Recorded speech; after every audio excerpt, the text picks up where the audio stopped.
سلام سلام سلام እግዚአብሔር ምስኩል ኻቶም ይኹን ለማዓንቲ ናይ መቐለ ዩኒቨርሲታት ተመረቕቲ ተምሃሮ ምሳቶም ተገናኒና እንደሁም ኣሕዋትና ኣብ መንፈሳዊ ህይወቶም ለብጣዕሚ ጠንካራታት እዮም ባዕለማውለ ለማዓንቲ ኣምትሪዮ ለኹም ላተመረቑ እዮምና ኣብ ግቢ ጉባኤ ዝነበሮም ጻንሒት ብሱርለ ኣብ ግብለ ብና ዓለማውለ ዝነበሮም ጻንሒት ምሳቶም ጻንሒት ከለይና እዩ ሰላም ሓውና መን ክንብል ስምኻ يعني لي سمي دياكون أشنافي بحال مقالة يونيفرسيتي ناي سوسيولوجي تمهارية እንግዲህ ተመስገን እግዚአብሔር ለመራ አጽሕና ኔና ማለት እሽኒ ሓውና ዲያቆን አሸናፊ ድሕሪ ክንደይ ዓመት እዩ እዚ ምርቃት እዚ በጽሕንዮ ኣብዞም ነበሩ ዓመታት ኸ ታይ ዓይነት መሰናክላት ሓሊፍኻ ልነበሩ ሪስካትኩም ሃምዝ ልሪኦ ኣለኹ መብዛሕትኡ ዝለሎ ቅድሚ ኩነታት ልነበሩ ድሕሪ ደሞ ላውዚ በጽሕም ለለው ኣሕዋትዮምና ታይ ዓይነት መሰናክል ሓሊፍኻ ኣብ ደካለ ነይሩ ብስር ላውዚ መንፈሳውላ ኣብዝና ዓለማውለ ንሸን ተመስገን ዝሮ ብርግጥ احنا 2012 الجمرنا هنا كلاس 2012 فرقس ميستمر سمهرنا بكورونا بطورنت اسكا 2015 اسكا على زازم 2016 نا جمرنا كلاس ማለት እንደገና ትልነበር በተለይ ፍትና ጦርነት ጊዜ አፍትና ኮሮና ጊዜ በጣም ሕማቅ ነይር ብርግጥ ምክንያቱ ኣብ ኻሊ ዓድል ነበርና ኢና ሽዑ ሰላም ስለልነበረ ላብ ኢትዮጵያ ሙሉ ተበቲና ነበርና ተማሃሪና ተመልስና በኮሮና በኻሊ ግን እንደገና ላውዝ ዓድና ውዚ መቐለ ዩኒቨርሲቲ 2016 ከእትየና ኸኢሉ ማለት እዩ ብድሕሪኡ ብርግጥ ኣብ ግቢ ኮይን ኸዋላ መንፈሳዊ ህይወት ይኸብድ እዩ ህንደይ ፈተናታት እንዮ እንደገና خفت فترات ولا تلقى نا كلاس تنكر همنا خالي كلاسات يخوني برقد يونيفرسيتي تبعال تلو بعال خاتون اللي ما نمسب لاوزي تلاوزي وصالي ولا الخا نصانت نيو غنت عينت نصانت سو لا طفات له لا بهيوت كوسد كال بالنجر قد እግዚአብሔር ፈቅዶ برقد تمسجن ولا هندت لا اكل تيله ሆነ ግን እግዚአብሔር بالفقዶ እግዚአብሔር ቤት ወይካ እግዚአብሔር ገዛ ላገልገልና ጸኒሕና ቤተክርስቲያኑን መጀመሪያ ላግብታ አተለና እግርና ሐጺባ ተኸናኺና ምግቢ ነብሲ ላመገበት እስካ ሐዛ ጽኒሐትና እንደገና ደማ ዘምደቀይ አትምጹናዓት እስካ መጨረሻ ለጸናዕሱ ይድሕን ይወደል بالمتحف አትምጹናዓት በግብና ግብ ህይወትኩም ምሳይ ይሕሊፍኩም ላይ ከተገልግሉ ይሕሊፍኩም ላ ተገልገልኩም ላ ላገልገልኩም ይሕሊፍኩምና አነ እክምራአኩም ቀዲመ ስለ ቅድሚ ዩኒቨርሲቲ መቀሌላ መርቃትና ኒያ ቤተክርስቲያንና ማለት እዩ በእውነቱ እስካ ጀመርት ላይ ሆነ እስካ ፍጻሜውን አፍታ ገዛ ከነበር እግዚአብሔር አምላካና ይፍቀደልና አምዚኒ يغنيلنا لحواتنا غتا عن ملغت تحلف له قدمي لحوات محلافي بجمره لእግዚአብሔር ከመስገን ታይብል መዝሙር 116 ታይብል ምን ታስዮ ለእግዚአብሔር በእንተ ኩሉ ዘገበረሊ ታይብል ስለ ሁሉ ዘገበረሊ ለእግዚአብሔር ሲ ታይ خفሎ ታይ አይነት ዋጋ ይከፍሎ ይብልና በእውነቱ ታይ ነخفሎ ምስጋና እዩ ቅዱስ ዳዊት መቼም እሱ ላይ ወሎ እሱ ላይ ሰረሖ ወይ ካ እሱ ላይ ተቀደሰ እንትን የለይና ስለት ሁሉ ልገበረልና ታይሙን ገበረለ ኮይና ምስጋና እዩ ተመስገን ማለት እዩ ሁሉ ቡኡ ሆነ በቃ ሁሉ ቡኡ ይሆነ ዮሐንስ ወንጌል ምዕራፍ 1:3 هم ይብል ሁሉ ቡኡ ይሉ ሆነ በቃ ወኩሉ ዘበት ሆነ ሀምትል ብሎ ማለት እዩ እና በእውነቱ እግዚአብሔር ሁሉ ነገር ይኽእል ኣብ ጨለማ ይብርህልኻ መብራህትና እሱ እዩ ኣብ ሰላም ላይ ሁሉ ኣብ ጥፋት ይሉ ኣብ ህውከት ሰላም ይበካ ኣብ ዕግርግር ደስታ ይበካሱ ሓጎስ ይበካሱ ሓጎስና ሁሉ እሱ ማለቱ ተፈሱ በእግዚእና ዘልፈ ኢሉ አለ በባየሲ ሁሉ ጊዜ ተሐጎስ አምጥለለና ሁሉ ጊዜ ቡን ሆኖ ሕጎስ ሓጎስና እሱ ደስታና እሱ ጉልበትና እሱ ተስፋና እሱ ስሙኻኑ አሚንና ሽካ ሀዚ መን ፈሊጡ ወይ ከዓ መን ሽካ ሀዚ ህንጸንሒና ኢሉ ብናሰብ ጠፊና ነይርና ዛገይደና ሁሉ ልገበረሉ እዩ ስለዚህ ተመስገን ክብል ይደሊ እዚ ኢለ ግን ለሕዋትና ሳየ ላው እግዚአብሔር ተጸጉዕ ይኩሎ ማንያቱ እግዚአብሔር ተደሊው ይፍጽሙ ተደሊው ምክንያቱ ስኻጥራህ ጀምር ለምን አሚን ኸ ለእግዚአብሔር አሚን ኸ አነ ልብል ነገር ጥራህ ይትበል አነ ጀሚረ ክፍጽሙ እንድሕሪ ልኻ ይትስሕተት አይትፍጽሙ አይትጓዓዚውን ኣብ መንገድ ትጠልቕ ይኻ ትጠፊኻ ማለት እዩ ትነገር ታዩ አነ ከጅምሮ እየ መን ሒዘ እግዚአብሔር ሒዘ ቅዱስ ጳውሎስ ለነገረና እውን በእግዚአብሔር ሁሉ ክኸለየ እዩ በባይ ሁሉ ክኸለየ ክፍጽሙ ይበለና በእግዚአብሔር ይልና ስለዚህ በእግዚአብሔር ሁሉ ክንኸሎም ኻና ንእመን ሰላም ክመጽእ ለእግዚአብሔር እንድሕር አሚንና ማንያቱ ሰላም ሲ ከበይ ከእግዚአብሔር ይልግና ማንያቱ እሱ ለዛ ዓለም ዚያ ተፈጥራተሎስ ለእግዚአብሔር ክንምጥን ለእግዚአብሔር ክንምብርከኸሞ እሱ ወንት ሰላም ከበና እዩ ተዋና ነረ ማለት ስለዚህ ልኡም ምስተገዛ ናቁጥሪ ሰላም ክመጽእ ትናዩ ለሁሉን ክመጽእ ግን ቅድሚያ ማቴዎስ 6 حملنا مالتي ما قدمه هس መንግስተ ወጽድቆ ወካለ አንሰ ይትሰከክሙ ይብል እዚታይ ማለቲ መጀመሪያ እግዚአብሔር ቀድሙ ማለት ይቃ ጽድቂ መንግስቲ ማለት መንግስት እግዚአብሔር እዩ ጽድቂ እንድሕር ሰሪሕና እግዚአብሔር እዩ ጽድቁ ስርሕ አነ ቅዱስ የሙ ቅዱሳን ሆኖ hamተለለና ማለቲና በእውነቱ ግሩሚ በጣም ደስ ይልኒ ምክንያቱ ሀገርና hamቱን ያለና ትግራይና ዓድናኮ ኣብ ግፍ አልተፈላለየ ነገር ነው ግን ለለመይሱ መጽሐፍ አምል ብለና አፍት الحጎስ ተሐጎስ ሙሰም ተሐጎሱ ሙሰም ለሐዘን ለሐዘን ስለለለና ኣብ ደስታና ክትሐጎሱ ሕዋትና እውን ተስፋ ንገብር እንደገና ምስ ሕዋትና ድማ ካፍቱ እግዚአብሔር አምላኽና ድማ ካፍቱ መዓት ካፍቱ ኃጢአት ካፍቱ ክፍአት ካፍቱ ተንኮል ካፍቱ ትዕቢት አርሒቁ በእውነቱ ልስሉስ ልቢ ናይ ስጋ ልቢ ከወኩም እቱ ናይ ዕንጨይቲ ልቢ ወይ ከዓ እቱ ናይ እምኒ ልቢ ውፅየሲ ናይ ስጋ ልቢ ልስሉስ ልቢ ልሰምዕ ደንዳና ለይኾነሲ ልስሉስ ልቢ ልሰምዕ ልቢ ከወኩም ይብልና ትልቢ ሃበና እና ተመስገን ሕዋተይ እውን እግዚአብሔር ለሓዘ ሁሉ ክፍጽሞ እዩ እግዚአብሔር ላይ ሁሉ ገዛ ግን እግዚአብሔር ላይ ሁሉ ደስታ የለይ ትደስታ ግዚያው ክኾን ኸሊ ዓለም ከትሽውደና ግን መጀመሪያ እግዚአብሔር እንድሕር ሒዝኻ ሁሉ ኣሎ ሁሉ ለለው እንድሕር ሒዝኻሲ ሁሉ ሁሉ ማለት እና በእውነቱ በጣም የለመስገን ሁሉ በተለይ ኣብ ማሕበራዊ ሚድያ ልነበሩ ሁሉም ሕዋተይ ዕረኽተይ አይዞኻ ልዕል ማንም ኃይሊ ምክንያቱ እግዚአብሔር ይሰርሖ ማንም ይሰርሖ ግን ለለኽብንሳ በሰው ሰውኛ ሰው የድልና ይንሕና ሰው የድልና ብለልናሉ ሁሉ እግዚአብሔር ይሰብና ግን ለለሙይሳ ሃም ሰው ለ አይዞኻ ላበለ እና ፌስቡክ ማሕበረሰብና ሁሉ በተለይ አውዚ ክርስቲያን ላይ ግቦም ርሳዕ ትሕት እግዚአብሔር ወለድኻ እዩ ሕዋትኻ እዩ ስለዚህ ተመስገን ሁሉ ነገር መጀመሪያ ለወለዲ በእውነቱ ሳቶም ተደስታ ዘሪኦም እንደገና ካብዚ ላዕሉውን ብናይቶም ጸሎት ብናይቶም ሓሳብ እና ምኽሪ ስለልጸናሕና ዕድሜ ጥዕና ይሃበልና ለወለድና ማለት ለሕዋትና እውን ሁሉም እንደገና ተፈላለዩ ማሕበራዊ ሚድያ ፋሚሊ ወይ ከዓ ቤተሰብ ማለት እዩ እና ሁሉ ከመስገን ይደሊ እግዚአብሔር አምላኽ በእውነቱ በበዘለናዮ ሰላም ያዕድለና ሰላማዊ ክርስቶስ ስለልኾነ ሆነ ሰላማዊ ክርስቶስ ንልኮ ሰላማዊ ስለትግነይና ክርስቶስ አምላኽና ሰላም ያዕድለና ለሁሉ ህዝብ ዓለም ህዝብ ትግራይ ድማ ሰላም ከውርደልና ከፍቱ ለለሁከት ሊቃውንተ ቦታትና ተጽልይ ተለውሲ ኣብ መሬት ዘሎ መዓት ርሒቁ ኣብ ሰማይ ዘሎ ምሕረት ይወርደልና ይብሉና ሰማይ ዘሎ ምሕረት እውን ይወርደልና ትምሕረተው እዩ ትይቅርታው እዩ ትርህራሄው እዩ ተሰላማው እዩ ሞ ምሕረቱ ይቅርቱ ይወርደልና ክል ይደሊ يغنيلنا نحن لكم قرا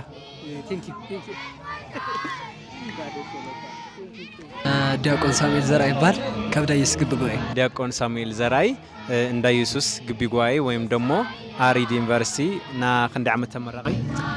ናይ 50 ዓመት ናይ ሶፍትዌር ኢንጂነሪንግ ተመረቀ እሺኒ ና 50 ዓመት አንተካ ነይሩ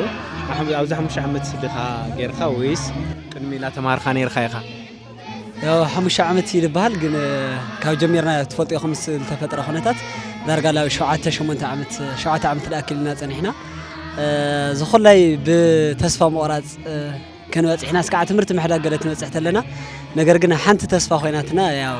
ሰላዳ ኢየሱስ ግቢ ጉባኤ ሰላት መንፈሳዊ ህይወት ሰላት ለበርታዕ ቃሉ ያው ምስ እግዚአብሔር ፍቃድ ኣብ ዝበጽሕና ኔና ማለት እዩ ያው ስሙ ለይኹ አሜን ነይሩ خبيد نوح ያው መጨረሻ ሐለ ይፍለጥ ማለት እርግጠኛ ኾንካ ተኸዶ አይነት ጉዕዞ ይነበረ ነገር ግን ሓደ ሃምተ ዶልኻ በቃ ተስፋ ገርኻ ተጓዓዘ ያ አምላኽ ብለኾነ ምኽንያት ያው ዝቦታ አርኪውኒ ለለኾነ ዕላማ ያው ዝቦታ ዛጽንሕኒ ኢልኻ ስለልተኣምን ትቃሉ ተስፋ ኾይንካ ያው ወላ መሪር ተኾነ ምስ እግዚአብሔር ፍቃድ ያው ወለድ ደኺሞም እዮም ኣሕዋት ደኺሞም እዮም ግን ጎይታ ጎንኻ ተኸሊሲ አምቶ ቅዱስ ዳዊት ወላ ወላ በጸልማት ተኸድኹ ያው ምንም ላይ ምንም ማለት ይሆነ አይፈርሕም ወላ ሁሉ እግዚአብሔር አምላኽውን ምሳና ተኻኑ ምሳኻ ተኾይኑ ምንም ጸገም ሀብለ ይውልና አሚና ያው በስም ክርስቶስ ሰው ዘጽሕና ነና ማለት ሽኒ همزلو خيو ጽናዓት ናይ ኩሉ ዓወትያና ጎይታና ኢየሱስ ክርስቶስ ለጽንዑ ይልና ለሐዋርያት እስካለ ከልኹ መንፈስ ቅዱስ ጽንዑ ይልዎም ነይሩ ተለይ ኩሎም ደሞ እቲ መንፈስ ቅዱስ ተቀቢሎም ሞዮም ሓውና ለ እቲ ዓዊ ክብርኻ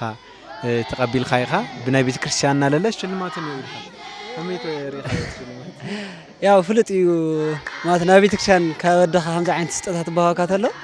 በርግጥ ቀድም እግዚአብሔር ኩለና ሓዴና ነገር ግን አኽቢራ ከምዚ መረቃ ተብጽሐካተላ አነ ገዲም በቃ ተመረቀ ይልል ናጋ ያው ፍልጥ እዩ ብግብነ መረቀና ልዕሉ ሁሉ ብጣዕሚ ተስፊት በተስፋ ልጽበና ግን ዛዕለት ዚአክር እዩ ማለት ምንም ተተገበካ እግዚአብሔር አምላኽ ኃጢአትካ ሸፊኑ همز تخبرك تدمقك كتلو بقولت لعله هندي هم لفتينا جانا نشوفينه قد مسهم هم لخبرنا يتردي بقولت عليه بلي ተመስገን ካብ ተመስገን ወጻኢ ታይ ክንልና ላብዚ ኸብሪ ዝለብፅዐና እግዚአብሔር ኣምላኽ ብምልጃ ትሕልወና ኣዴና ቅድስት ድንግል ማርያም ንኹለኹም ኣብ ዝለበፅሕናዮ ለሓዋትና ትሕተና ኣለኹም ተብፅሕኹም ንሕና እውን ላብ ስራሕ ዓለም ያው የብፅሐና ኢና ንብል በእውነት ምንም ቃል የብለይ ብልበደልካ ቁፅሪ ልክሕሰካ ልሽልመካ ኣምላኽ ናይና ኣምላኽ ጥራሕ እዩ ይቕኒልና ብልብ ኣበስና ለለ ለንፅህና ጎይታ ኢልኻንና ኣጋጣሚ ኮይኑ ካብዚ ወፂኻ ተስፈዩ ተስፋ ነዮ ስራሕ ተግኒ ኩል ነገራትና ህሚ ተሓስብ እዚ ያው ስለ ናጋ ምንም ንፈልጦ ተኣምር የብለይ ያው ናጋ ለባዕላ ኢላ ትጭነቕ እያ ዓርሳ ኢላ ስለ ትጭነቕ ያው እስካዕ ዛሎም ዓንቲ እዚኣ እውን ከምቲ ዝበልኻ ኣብዚ ክበፅሕ ኢለ ይሓስብ በቃ እቲ መንገድኻ ትቐፅል ኣብታ ለለኻያ ምስ እግዚኣብሔርካ ብቑርባን ናወደካ ናተላዓልካ ትፀንሕ ትምኩር እግዚአብሔር ኣብሎለ ያው ብሩህ ክኾን ኢለ ተስፋ ልገብር ጥራሕ እግዚአብሔር ምሳኻ ይኹን ካልእ ትርፊ እዩ ከምኡ ኢለ ለኣምን ያው ጎይታ ምሳና ክኾን ኣብ ዩኒቨርሲቲ ቅዱስ ቁርባን ካብ ላዕልኻ ከመይ ነይሩ ፅቡቕ ርእስኻ ልዕልኻ ፍላይ ዝዓመት ዝለኣየ ብጣዕሚ ካብ ዝለትረፍ ኩሉ ዓመት ኢለ ሓስብ ጉባኤ ሃዋርያት ዝበሃል ጉባኤ ነይርና ደስ ለካ ሕድሕድ ኮርስ ሕድሕድ ተማሃርካዮ መጨረሻ ብቁርባን ድሕር ዘይት ድምድማ ይፍቀደልካ ክትማሃር ሰሙን ኣዎ ኣብ ዳዩስ ዝግብ ጉባኤ ማለት እዩ ጉባኤ ሃዋርያት ዝበሃል በብሰሙን ንሕብረት ቁርባን ኣሎ ኣብ ሰዓሱ እንተስ ብእግዚአብሔር ላይ ፈቆዶ ቀሪኻ ካልእ ሰው ኩሉ ሙሉእ ዩኒቨርሲቲ ተቐቢሉ ትርኢ ተለኻ ካብ ብጣዕሚ ብኸት ልመፀካ ማለት ኢና ካብ ዝለትረፍ ኩሉ ኢለ ለኣምን ህንደይናይ ለካ ምስ ጎይታ ተነቢርካ ኢኻ ኩሉ ነገር ቀሊል ዝኾን ርኤና ልዕሊ ኩሉ ዳዩስ ዝግብ ጉባኤ ለመስግና ናብ ቁርባን ሂወት ወሳንና ወሳና ከም ዝኾነ ብዘይ ኢየሱስ ክርስቶስ ምንም ዓለም ዋጋ ከም ዘይብሉ እየ ተረዲእና ፍሉይ ዓመት ፍሉይ ናይ ቁርባን ሂወት ነርና ማለት እዩ ልመፃ ለእግዚአብሔር ኣምላኽ ይሓግዘና ሞ ብኡ ከም ንቐፅል ተስፋ ይገብር ተመስግኖም ኣካላት ልዕሊ ኩሉ ልዕሊ ባህሪ እግዚአብሔር ኣምላኽ ጎይታ ኢየሱስ ክርስቶስ ስሙ ዝተኸበረ ተመስገነ ይኹን ካብኡ ያው መግለፂ ዘይብላ ኣዶ ኣብ ዝፀዋዕኻያ ኩሉ ግዜ ቀረባ ተፀዋዕኻዮ እውን ፍፃሜኻ ተፅበቐልካ ኣዶ ምን ግዜ መዶ ዝኾነት ኣዴና ቅድስት ድንግል ማርያም ብምልጃኣ ብፀሎታ ሓልያትና ኣብ ዘውፅሓትና እሞ ስማ ዝተኸበረ ተመስገነ ይኹን ቀፅላ ቢለ ቤተሰብ እዩ ያው ተመጋጣሚ ያው ወላዲ ዛዕደት እዚኣ ክርኤ ኣይተዓደለና ብጣዕሚ እዛ ቦታ እዚኣ ክበፅሕ ይደሊ ነይሩ ያው ኣብ ለሎ ስውን ጎይታ መንግስቱ ሓቕፉ ኣብርሃም ይግበሮ እሞ ብጣዕሚ ኢለፊዖም ቤተሰብሃም ቤተሰብ በመቐፃል ማዘር ያው ኣደይ ያው በፂሐ ልኽኒኹ ተመሪቐ ልኽኒኹ ኣፃለለ እግዚኣብሔር ኣምላኽ ብልፈቐዶ ከሕጉሰኪ እየ ኳዓ ብርሃን ረኣኺ ክብል ይደሊ ኩሉ ኣሕዋተይ ማለት እዩ ስቲል እዛ መዓልቲ እዚኣ ብጣዕሚ እዮም ዝፅበይዋ ነይሮም ያው የኽብረለይ ተመሪቐ ልኹም ኒኹ ንኣኹም ኢለ ያው ዝፀኒሐኒ ኢኹ ንቐፃለለ ያው ሓደ ቤተሰብ ሓደ ፍቕሪ ኮይና ክንቐፅል ኢና የኽብረለይ ክብል ኣሕዋተይ ኣዕርኽተይ ፍልይ ኣቢልኻ ዳዩስ ዝግብ ጉባኤ ክብሪ ይሃበለይ ፍቕሪ ልኾንኩም ሰባት ኢኹም ሞ ፍቕሪ ምህርኽን ኢኹም ሞ ናብ ፍቕሪ ኣምላኽ ናብ ፍቕሪ ኣዶ ምሳኹም ይኹን ምሳኹም ትኹን ዝሓዊ ሰለመ እግዚኣብሔር ምስኩላትና ይኹን ምስ ዲያቆን ኣፀዋህ ተስፋይ እኒኹም ኣብዚ ዓመት ኣብ መቐለ ዩኒቨርሲቲ ብኤሌክትሪካል ኤንድ ኮምፒተር ኢንጂነሪንግ ተመረቐ እየ ተምሃራይ ማለት እዩ ድሕሪ ክንደይ ዓመት ኣነ ዝምረቕሉ ዘለኹ ድሕሪ ከባቢ 7 ዓመት እዩ ግቢ 2012 ዝኣትኹ እዩ ካብኡ ብኮሮና ምክንያት ብጦርነት ምክንያታት ብዙሕ ውጣ ውረድ ሓሊፍና ድሕሪ 7 ዓመታት ዝምረቕ ዘለኹ ሕዚ ማለት እዩ ኣብዚ 7 ዓመት ከመይ ነይሩ ህይወት መንፈሳዊ ህይወትና ህይወት ዓለማዊ ከመይ ጌርካ እናካይድካ ነርካ ምስርለ ብግቢ ጉባኤ መቐለ ዩኒቨርሲቲ እንድሕር ኮይንካ ኣሪድ ይመስለኒ እንዳ ኢየሱስና ከመይ ነይሩ መንፈሳዊ ህይወትኩም ብፍላይ ኣብ ኣሪድ ከም ንፍለጥ ቅዱስ ቁርባን ኣለዎ እዩ ይብሉና هم دياقونات حواتنا له أو قداسي كون خل أو قدس قرآن كون خل أم في سهوت هم ينيرو. الشيء أو قبي مفسويات كبار كله بتعمي فليز ولا زول كبغالات قلت لي خناسي ياو أو ريخا بهوت نير كزر ينبر بغالات زيزيل كالمغلاس بتعمي خدني أنا ناي قلت أو نشة شجر سلازلني نا كقرات نلعلي جن حدا نشتي نمال جن أنا كم زول كوه تشعر خلتي أدخله قرميز نورني ياو كفتو ترى نايشم كرسن نمبر زي لبهال تجارة وزخون حكينا ودما أنا تجي كرسنا اللي نسويه زي نورني نا قبي جن كرسنا هيو تاي مارت مخانو بكابشم زحالة فسي تجارة خنور اللي زخالة كله ما نا كم زول كوه تشعر خلتي أدخله ንሽ ጭላንጭለ ሽዑ ናይ ኮሩስ እና ሓደ ሽዑ ተደራጁ ግቢ ጎይ እውን ነይሩ ካብ ድሓር 6 ወርሕ የጸኒሐ 6 ወርሕ ምጸናሕኩ ጦርነት ተፈጢሩ ኮሮና መጽኡ ጦርነት ተፈጢሩ አቋርጥና ማለት ድሓር ዛኣተና ግቢ 2016 ማለት 2016 ተኸለልና ግቢ ጎይ ያው ብጣዕሚ ተደኺሙ ሓባር ዘይብሉ ብጣዕሚ ብዙሕ ነገር መስክልከሉ ዝነበረና ሳይኮሎጂውን ዕርቢል ተደኻመሉ ወቅት ነይሩ ግን ከም ናይ እግዚአብሔር ምሕረትና ቸርነት ኣይጠፋናይ ንሽተይ ተንክልከልና ብዙሓት ጠንከራታት ኣሕዋትና እውን ስለ ዝነበሩ ተናቀደም ዝነበረ መንገዲ ኣርእዮምና ካብኡ ያው ብዝተኻእለ መንገዲ ክንንቀሳቀስ ኣጋጣሚ ኮይኑ እውን በስራ ኣመራር ደረጃ እውን እናተሳተፍኩ ደስ ዝብል ህይወት ስፔሻል ዝለማ ዓመት ድማ ብጣዕሚ ዝተባረኸና ዝተፈተወ ዓመት ኢለ ክገልጽ ይኽእል ብኣይ በኩል ማለት እዩ ኣብ ዩኒቨርሲቲ ኣቲኻ እንታይ ትሪፍኻ ኣብ ዩኒቨርሲቲ ኣትየ ብጣዕሚ ኣትሪፈ ኢለ ሓሰብኩ በቃ ክርስትና ህይወት እዩ ክርስትና ህይወት ከም ዝበልኩ ያው ናሽም ክርስትና ይነበር እምበር እውነተኛ ዝኾነ ክርስትና ኣይነበረኒ እና ብደንቢ ሃይማኖተይ መሰረት ናይ ሃይማኖተይ ክፈልጥ ክኢለ እና ኣትሪፈ ዝብሎ ነገር እሱ እዩ ኣጋጣሙን ከም ቦነስ እምበር ሓሲወሉ ማለት ክርስትና ሃይማኖት ለይ ለሊኹም ካቴስ ኣነ ዝኣተኹ ብዓለማዊ ትምህርቲ ብኣካዳሚ ትምህርቲ ክመሃር ብዝብል እዩ እሱ ግን ብጣዕሚ ካብ ትፅቢተይ ንላዕልና ምንም ዳርጋ ዝፀበኽዎ በቃ ክሻብ ናይ መጨረሻ ህይወተይ እውን እግዚአብሔር ኣምላኽ ፈቂዱ ክነብር ሓግዘን እምበር ኣትሪፈ ዝሎ ክርስትና እምነተይ ብደንቢ ገይረ ጠንቂያ ብልተኻእለ መንገዲ ንኸፈልጥ ሞኪረ ኢለ ይሓስብ ማለት እዩ ሰናይ ለሕዋትካ ክኾን ይኽእል ለወለድኻ ክኾን ይኽእል እተመስግኖም ኣካላት ተሃልዮሙኻ ብወ ጌርካ ለ መልእኽቲ ትሕልፈልና ተሃሊካ እሺ ሕዚ እውን ደጊመ ንዝሃብካኒ ዕድል ብጣዕሚ ዘመስግና ያው ልዕሊ ኩሉ ናይ ምስጋና ማህር ዝኾነ ልዕሊ ባህሪ እግዚአብሔር ኣምላኽ ናብዛ ዕድል እዚኣ ናብዛ መዓልቲ እዚኣ ከምናት ድኽመት ከምናት ስንፍና ዝኾነስ ከምናቱ ቸርነትና ከምናቱ ምሕረት ስለ ዘብፅሐኒ ዛዕለት እዚኣ እውን ርኤ እውን ከመስግን ስለ ዝፈቐደለይ ንልዕሊ ባህሪ እግዚአብሔር ኣምላኽና ንእመቤታችን ቅድስት ድንግል ማርያም ቅዱሳን ኩሉ ክብሪ ምስጋና ኣለኒ ካብኡ ብምቕፃል ኣብዚ ደረጃ እዚ ክበፅሕ ኣነ ያው በዚ ገሊፀ እኳ ዝውድእ ነገር ይኾነ ግን ንወለደይ ብጣዕሚ ኣብዚ ደረጃ እዚ ንክበፅሕ እሳቶም ተማሃሩን ዓየ ከምህሩ ብዙሕ ነገር ደኺሞም ብዙሕ ነገር ብምግባር ይኹን ብሓሳብ ክሻፍ እዚ ዕረፍቲ ዘይብሎም ኣብ ምንታይ በፅሕካ እንታይ ትኹን ለኸውድና ናበሉ ብኣየ ብቻ ሸቐሎት ዘሎም ንወለደይ ብጣዕሚ ክብሪ ምስጋና ኣለኒ በዚ ኣጋጣሚ እዚ ድማ እንኳዕ ደስ በለኩም ክብል ይደሊ ካብኡ ብምቕፃል ኣሕዋተይ ኣብዚ ደረጃ እዚ ንክበፅሕ ኣሕዋተይ እውን ዳርጋ ትምህርቲ ገዲፎም ኣነ ንክመሃር ብዙሕ ነገር እናደገሙ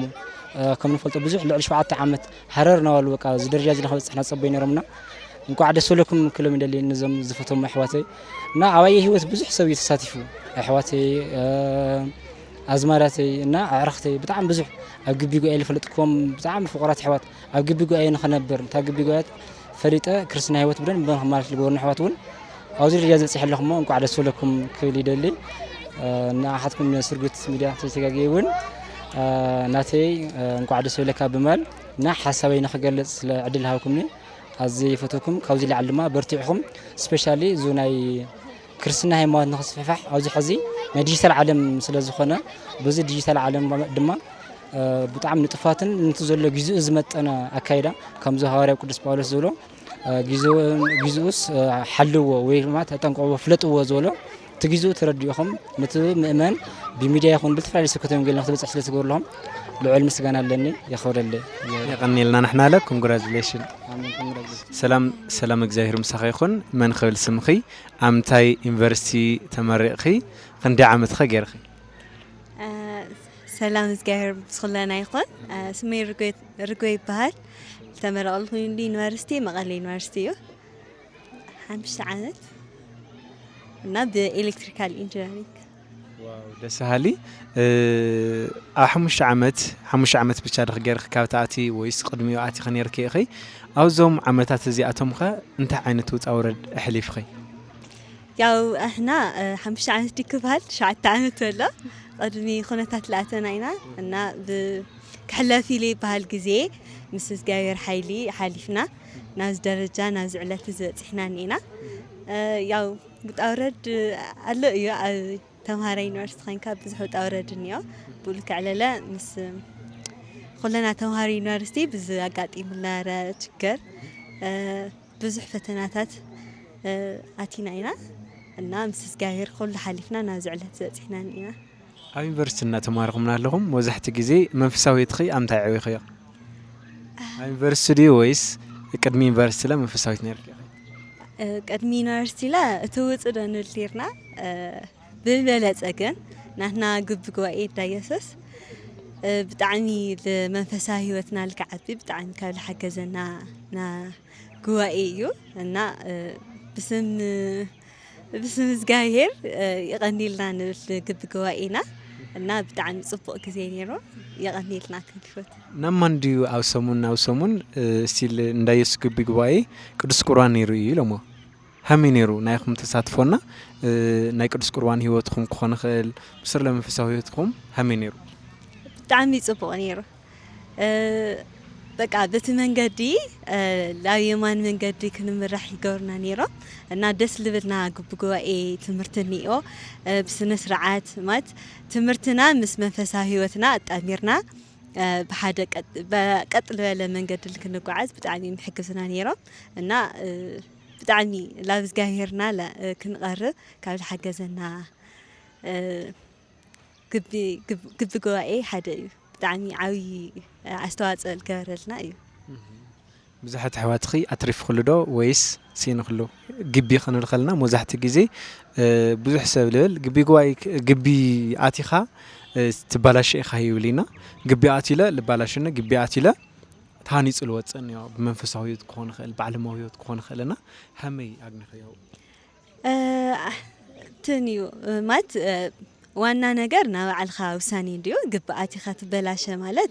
سيخا ناي دقوق عنديو زرو أزي ناي قبي هو تخاتي خا وساني تولونا على الخا وعلى الكاخا أنا تبلاش لي خلاص دوم بأنصارو بتعني خا مس منفسها هو تخات تتأمر أنا ناوي مانا من قد خا تقعز قبي أنا كم مات بعلخا بتمرصو من قد يخدخد أنا بيبلت لا ناي قبقوا إيه حدي اللي خان تحجم ميرخا بسرو بقى عوش تخساريص يلقرنا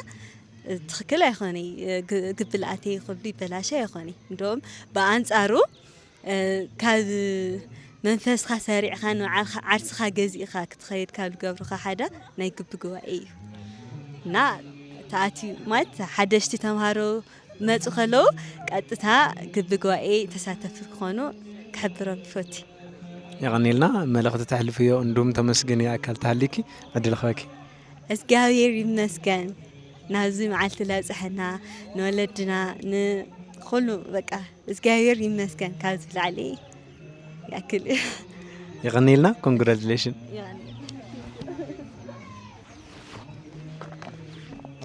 سلام እግዚአብሔር ምሳኻ ይኹን ምስ መነን ሄና ስምኺ ኣምታ ዩኒቨርሲቲ ኸ ተመሪቕኺ ብምንታይ ዓይነት ዲፓርትመንት እሺ ኣነ ለይ ሽመይ ኤደን ሓለፉ ይበሃል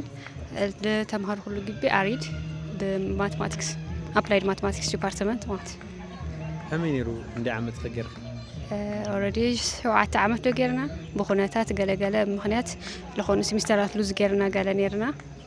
7 ዓመት ገርና بس شو عتعمت زي منفسها هوتنا على ما هوت ندوم أجبياتي خلاله بزح نجر يرأيو وزحت يوم ولدنا للولنا حواتنا للولنا ممران لحر حد للولنا نهو تايم لولنا جبيتاتي خاطب بلا شيء خايول هم يتري باقعين سب انتنيو مالت كبالا شيء خل بوعل بو أمره إلى حسب مبر مالت يون خناتات ليه قد دكايو سو روخ قبر عينتو دورميت دغنا تحنتن لهونه تقبرت لا كمن إيس عينتو زيتات يبلاش خليو قلنا منفساو هيوت حتى تصقعها املاخ مسخاسلني ناملاخ خنا نتمرتخا كو عالما كاو غزات مستلخا نسر خايل خا حتمص باعو هيوت هان خطغير تماهرخا لهونه درجه تصحسلت مص زعاسو تحاسيو خاص مس املاك فقاد خوينس صبو منقد هاتمرح الى حاسباي منفساويت نير خيدخ ويس كبي مسات خيخ بزح كوا منفساوي هيوتي عتوتا يكون خي ግን ካው ገዛ ሒዘ ድሓኒ ማተይ ትመስመርስ ያውይ ተአየረ እንትን ይወል አንዳ ኢየሱስ ብፍላይ መዛሕቲ ግዜ ካብ ኩለን ዩኒቨርሲቲታት ትግራይ ዘለዋ መዛሕቲ ብልዓቤ ግቢ ግዋኢለ ስፍሕ ለበለ እዩ ብሶርለ ሃም አሪድ ዩኒቨርሲቲ ለ እንዳ ኢየሱስ ቤተክርስቲያን ቀረባኹም ይና አው መዛሕቲ ግዜ ሰንበት ኮነ ኸል ቀዳም ኮነ ኸል አው ሰሙን ሓደ መዓልቲ ግን ቅዱስ ቁርባን ኢሎምኒ ሃመይ ብጣዕሚ ደስ ትብል ሞርካዓ በቃ ምስ ኣቦታት ተወግዑ ወግዒ እሱ ተቐቢል ኻወፂኻ ቶም ኣቦታት ከዓ ብፍላይ ኣውለሎ ብጣዕሚ ፍሉያት እዮም ለኣነ ማለት እዩ ኣነ ዓይኒ ክርእን ከለኹ ምስ ንተምሃራይስ ሃም ደቆም ሃም ኣሕዋቶም በቃ ስቲል ሃም ሓስቶም ኮይኖም እዮም ላዕሎ ለኻ ብጣዕሚ እዮም ደስ ዝብሉ ካብ ጎይታ ንኸይትርሕቕ እዮም ዝፅዑ ስኻ ተረኺምካ ራሱስ ተኾይኑ ረኺምካ ምዕር ስልክ ደው ኢሎም ዝፅውዑ ኣቦታት እዮም እኒአው ብጣዕሚ ደስ ዝብል ተቐቢልኻ ትወፅእ ተለኻ ነብስኻ ሓዲስካ ምስ ኣምላኽካ ተዓሪቕካ ትመፅእ ተለኻ ብጣዕሚ ደስ ይብል ዋው ደስ በሃሊ ትሕልፍዮ መልእኽቲ ሃሊኪ ተመስግንዮም ኣካላት ለ ዕድልኸኪ ከመስግነሉ ክእል መጀመርያ ልዑል ፈጣሪ ኣብዚ ስለላ ኣብፅሐኒ ንቅድስት ድንግል ማርያም ምስ ወዳ ኣመስግን ደሊ ካብኡ ሓሊፉ ከዓ ከም ገይረ ገልፃ በቃ ፍሊት ያደንያትኒ هم أبوها مدها محاوهم كله خينا لا صحتني أو زي درجة خذ صح لجورتني نعاولت على كحصل له زمني جور لي كم حلال فود اللي جبي ياو بعلخها هم الجور خاي نعم سأملا خات خوين خالي وتواصل ونجار الليلة حسن يغني لنا congratulation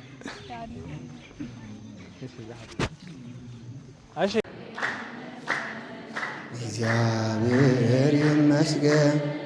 እግዚአብሔር ይመስገን ናብዚ ዘብጽሐና ናብዚ ዘብጽሐና እግዚአብሔር ሁላትና ተሪልና ንምሳ ዘብጽሐና ናብዚ ዘብጽሐና ይኽበር ፈጣሪና እግዚአብሔር ይመስገን እግዚአብሔር ይመስገን እግዚአብሔር ይመስገን እግዚአብሔር ይመስገን ናብዚ ዘብጽሐና ናብዚ ዘብጽሐና እግዚአብሔር ይመስገን ናብዚ ዘብጽሐና ናብዚ ዘብጽሐና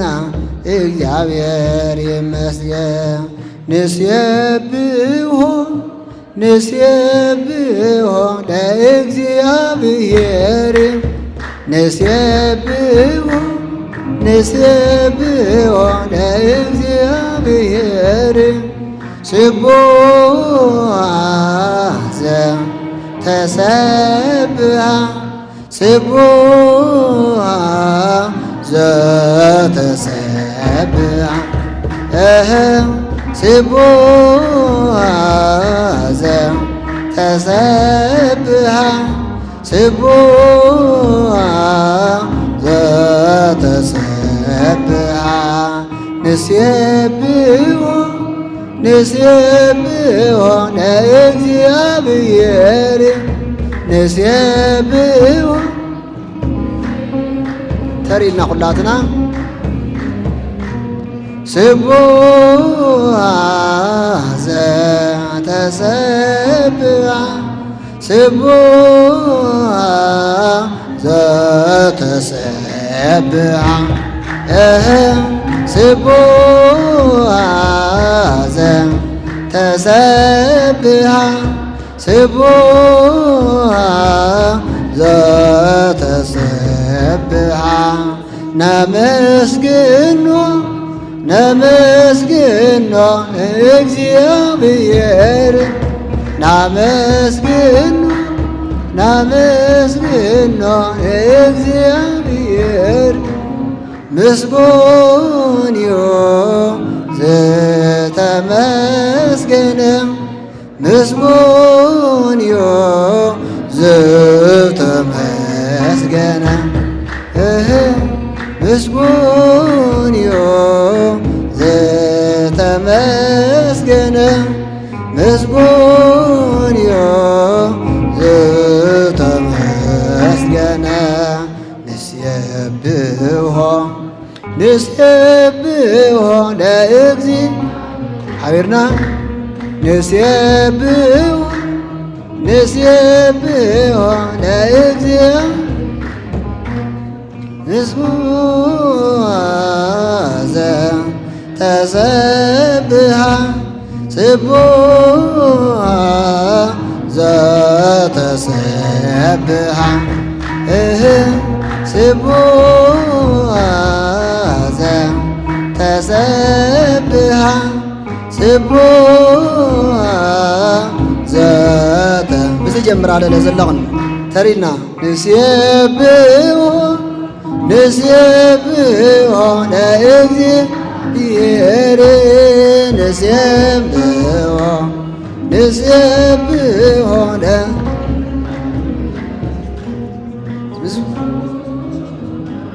ዝተቐበልኩም ዘምርዎ መስግኑ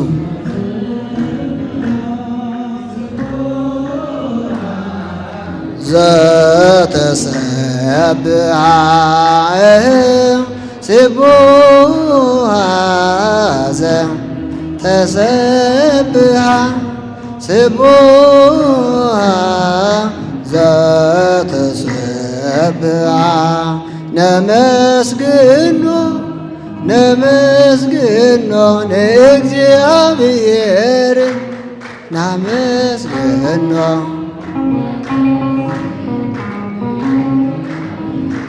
እዚ ዘለና ንለዓል ተሪና ንምፅኣ ከምዚአን ዘተመስገነ ምስጉን እዩ ዘተመስገነ ምስጉን እዩ ዘተመስገነ ምስጉን እዩ ዘተመስገነ ተሪና ንምፃ ደቂ ኣንስትዮ ኣሕዋት ብዚ ኣዋልድ ናብዚ ዘብፅሐና ይኽበር ፈጣሪና ናብዚ ዘብፅሐና ይኽበር ፈጣሪና ሃሌ ሃሌሉያ ሃሌ ሃሌሉያ ነሃቦ ምስጋና ሃሌ ሃሌሉያ ሃሌ ሃሌሉያ ነሃቦ ምስጋና ናብዚ ዘብፅሐና ዘሚሩ ኩልኹም ናብዚ ዘብፅሐና ይኽበር ፈጣሪና ሃሌ ሃሌሉያ ሃሌ ሃሌሉያ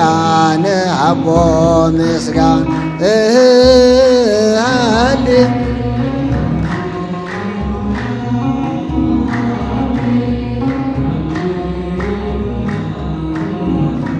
ተሪና በወረፋና በዚህ ያለን ተር ብለን እንምጣ በወረፋሽ ቶሎ በሉ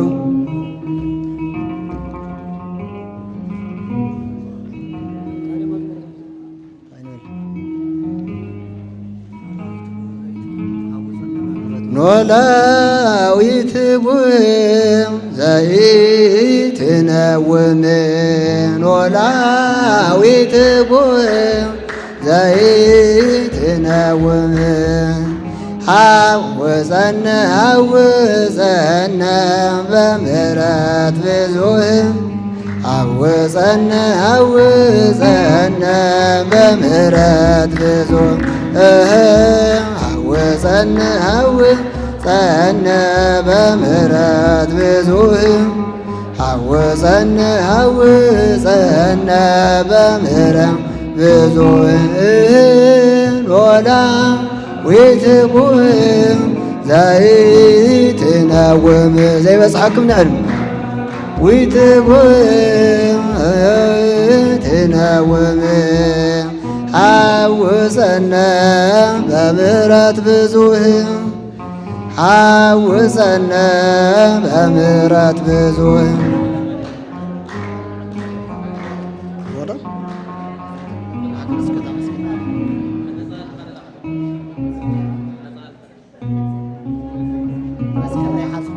መስቀል ዘይበፅሐኩም ኣለኹም ዶ መስቀል ዘይበፅሐኩም ተሃሊኹም መፂኹም ምውሳድ ትኽእሉ ኢኹም ተለበላ زخلاينا تناقرنا مسنا كبر مسغانا الى املاكنا يكون كابو توساخ دما بصو ولادينا او إساياس كور لك سلطانات نايزوا مقله هاجر اسكت سرح مكايدي لزي تمهارايزي كاروعتيو بغوايتات لمصا لعلي 4 شيح بوصا تقميتنايو يقمت مصحف قدوس تمالي مسحاونا ممهر كروم نزور نيرنا نات مصحف قدوس واغا اوصينا كنغزء ነገር ግን መቀለ ሀገረ ስብከት እዝወፃ እዚ ያው ክሽፈን ብምግባር ሕድሕድ ተማሃራይ ሰርቲፊኬቲ መጽሐፍ ቅዱሲ ተዋሂብለሎ ኣብ ግቢ ጉባኤ ብስራሕ አመራርሓ ንጡፍ አስተዋጽኦ ልገብር ነበረ ለቤተ ክርስቲያን ምስታል መሃራ ትምህርቲ ጎድና ጎድኒ መንፈሳዊ አገልግሎት ለሃው ተገዲሶም ኣብ ልተጻበ ጊዜ ኣብ ልተጨናነቀ ሰዓት لصرح حوات يوم تشليمهم للو تامسكل دما تمالي ساعات 11 كبابي كابدا مريم غزينا يو تعلامه هم تنعامي تاينيرو حد مسكل ገመድ ተገይርላስ ተሰቂረን ሓዲረን ሃምታና ዓሚ ብጻባታችን አብዳ ኢየሱስ ላውኹም ኣብ خሳድኹም ክግበራ አይነይሩ ግን ሓውና መምህር ዲያቆን ክብሮም በይኑ ኮይኑ ምትሕግጋዝ ወሳናይ እግረ መንገደይ ትማሊ ሙሉ ለይቲ ያው ተንሰርቲፊኬት ከዘጋጂ ይሓዲሩ ለማዓንቱን ማህተም ከግብር ደብዳቤ ክጽሐፍ እስከ 18 ኣብ ሀገረ ስብከት ይውዒሉ ስለዚህ በአ ምክንያት ያንበይ ሐመቀለ ሀገረ ስብከት ማለት ተገዚዩ ሕድሕድ መስቀል አፍታ መስቀል ማዕተብ አትያታስ ኣብ خሳድኩም ክትእሰር ክርስትና ሃይማኖት መሃይም ነኩን እስከ ለሞት እስከ ሞት ልተአመን ካኹን ስለልብል እዛ መስቀል ዚያ ንሓደራ መስቀል ያ ፈተና እኳ ተመጸስ خሳደይ ለሃይማኖተይ ክንበይ አየን ሸራትቲ ልብል መልእኽቲ ከምዘለዎ ይዘረደናሞ እዚ ክንግንዘው ይግባእ ካው ካብ መጀመሪያ ጀሚርኩም እስከ አኸዚ ለቤተ ክርስቲያን በመቆርቋር ብዙዝ አስተዋጽኦ ልገበርኩም አምላክና እግዚአብሔር ተረፈ ዘመንኩም ወን እግዚአብሔር ይባርከልኩም አውልኸትኩሞ ቤተ ክርስቲያን አንቶ መልአከ ምሕረት ተምርናተለው ናወላድ መኻን ክትኸውን የብላይ ለአኻትኩም ወዲላ አላ ዓቅም ብዝፈቀደውን ሕጋው ፍልጦ ሄዋ ሰርቲፊኬት መቀለ ሀገረ ስብከት ተዳሊተሎ መጽሐፍ ቅዱስ ሽልማት ተዘጋጅተሎ ሙሱብ ተወሳኸውን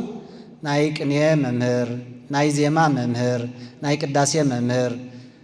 ከምዳ ኢየሱስ ተወሲድና ናይ አንድምታ ትርጓሜ መምህር አይደሩን በተማሳሳሊ ናይ ሐዲስ ኪዳን ትርጓሜ መምህር እዚ በሙሉ መቀለ ሀገረ ስብከት ያዘጋጀሎ በተወሳኺ ኮርስ ለው መማራኑን የዳሊ ስለዚህ እዚ ልግበር ለሎ ጽባህ ኣብ ልዕሊ ቤተ ክርስቲያን ለላዓል መናፍቃን አፎን ክሕዙ ሰይፍ ዘክሊ አፉ ኮይንኩም ብክልተ በዘመናውን በቤተ ክርስቲያኑን ሙሉ አፍልጦ ሙሉ ትምርቲ እኹል መልሲ ልህብ አይምሮ ሃሊኩም ለቤተ ክርስቲያንኩም ጠባቃ ክትኾኑ ስለልኾነ ኣብ ልኸድኹምሞ ናስራሕ መንግስቲ ኣብ ልተሰረ ማረይኹምሞ ናስራሕ ሓላፍነት ኣብ ጎድኒ ቤተ ክርስቲያን ኮይንኩም እስካዕ ፍጻሜ ዘመንኩም እግዚአብሔር ጠባቃ ቤተ ክርስቲያን ገይሩ ረድኤቱ ከብዝሕልኩም ፍቃድ አምላክ ይኹን ክብል ይደሊ ሙዚ ለማዓንቲ ተዓውየ ጉጉትና ብፁዕ አቦና አቡነ ኢሳያስ ናውዚ ክርከው ይነይሩ ቃዚ ሸለል ተዊል የሆነ አክሱም ለስብሰባ መስኸዱ ስለላይ ተመለሱ እዩ ትማሊ በቅድም ትማሊ ያውሉ ይጻርና ነይሩ ነገር ግን ስብሰባ ስለላይ ተወደንበይ ኻሊ ምክንያት የለ ብልበለጸ ኮሮላዲና ሊቀ ስልጣናት ክገልጹ ወዮም ከም መቀለ ሀገረ ስብከት ግን ዕዙዝ አስተዋጽኦ ስለልገበረልና አውዚ ግዚያው ኮሚቴ ስብከተ ወንጀል ኮይኖም ካብ ኮሮላዲና መጋቢ ምስጢር ጀሚሩ ሕድሕድ አባላት ዓቅም ዝፈቀደል ገበርዋ አስተዋጽኦውን ብስም ቤተ ክርስቲያን ነመስግን ፍጻሜ ዘመንኩም እግዚአብሔር ይባርከልና ካውዚ ብስተረፈ ድማ ልኩር ወላዲና ሊቀ ስልጣናት መድረክ ክብየ ትልተገበረልና ነገር ግን እግዚአብሔር ያኽብረልና ድምቅ አቢልኩም ብዕልልታ ቢጭጫ ይተቀበሉልኝ ሊቀ ስልጣናት